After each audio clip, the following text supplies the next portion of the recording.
একটি ইসরায়েলি পণ্য কি পণ্য না এইটি সার্টিফিকেশন দেওয়ার, এটি এন্ডোর্সমেন্ট দেওয়ার কোনো ক্ষমতা বাংলাদেশ পুলিশের বা ডিএমপির কারো নাই।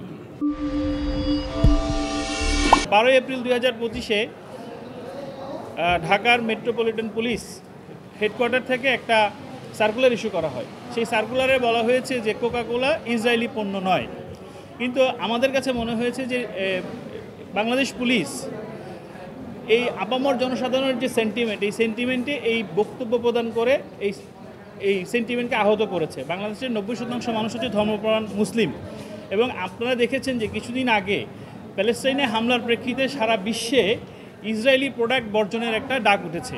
তো সেইখানে আমাদের দেশীয় যে পণ্যগুলো আছে, সেই দেশীয় পণ্যগুলোর মার্কেটকে পরোক্ষভাবে মার খাওয়ানোর জন্য এই যে সার্কুলারটা ইস্যু করা হয়েছে, আমরা মনে করেছি যে এই সার্কুলারটা আমাদের জনগণের মাঝে অসন্তুষ্টি তৈরি করতে পারে, আমাদের ধর্মীয় অনুভূতিতে আঘাত দিতে পারে।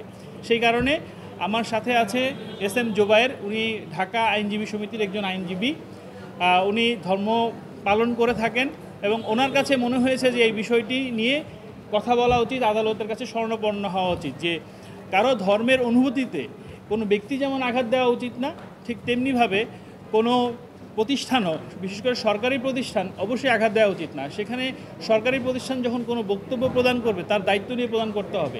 আমরা বিভিন্ন বিদেশি পত্রিকাতে নিউজ দেখেছি, এবং সেখানে দেখেছি যে কোকাকোলার সিইওকে জিজ্ঞেস করা হয়েছিল যে আপনারা আসলে ইসরায়েলের সাথে আপনাদের কোনো কানেকশনস আছে কি না, কিন্তু তারা এখন পর্যন্ত গ্লোবালি এই বিষয়টি পরিষ্কার করেনি যে তারা ইসরায়েলি পণ্য কি পণ্য না। কাজে আমরা মনে করেছি যে ডিএমপির যে সার্কুলার, এই সার্কুলারের এই বক্তব্যটি আসলে প্রকারান্তে আমাদের যে দেশীয় শিল্প সংস্কৃতি এবং দেশীয় যে পানীয় আছে, কোমল পানীয় আছে, এই কোমল পানীয়র বাজারকে ধ্বংস করার জন্য করা হয়েছে। এটি একটি কলুসিভ অ্যাকশন বলে আমরা মনে করি, এবং আমরা আদালতের কাছে শরণাপন্ন হয়েছি যাতে আদালতকে আমরা বুঝাতে পারি যে এই ধরনের কোনো বক্তব্য সেটি সরাসরি এক্সপন্স করা উচিত, এবং এটি অবশ্যই প্রদান করা উচিত না। এবং আমি ডিএমপির সার্কুলার আছে যে কিছুদিন আগে আপনারা দেখেছেন 12 এপ্রিল 2015 তারিখে একটি সার্কুলার, ওনারা 25-এ একটা সার্কুলার দিয়েছে। সেখানে দেখেছেন যে কিছুদিন আগে বিভিন্ন দোকানপাট ভাঙচুর হয়েছে। আসলে এই দোকানপাট তো ভাঙচুর করাটা আইন পরিপন্থী কাজ, কিন্তু এই আইন পরিপন্থী কাজের জন্য ডিএমপি বলেছিল যে যেখানে এরকম ঘটনা ঘটেছে, যদি দুষ্কৃতকারী পাওয়া যায় সেখানে মামলা করা উচিত।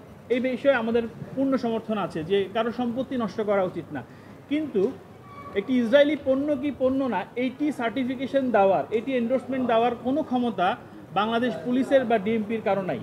যে কারণে আমরা মনে করেছি যে এখানে পরিষ্কারভাবে লিখেছে প্রকৃতপক্ষে বাংলাদেশে বাজারজাত করা কোকাকোলা কোনো ইসরায়েলি পণ্য নয়।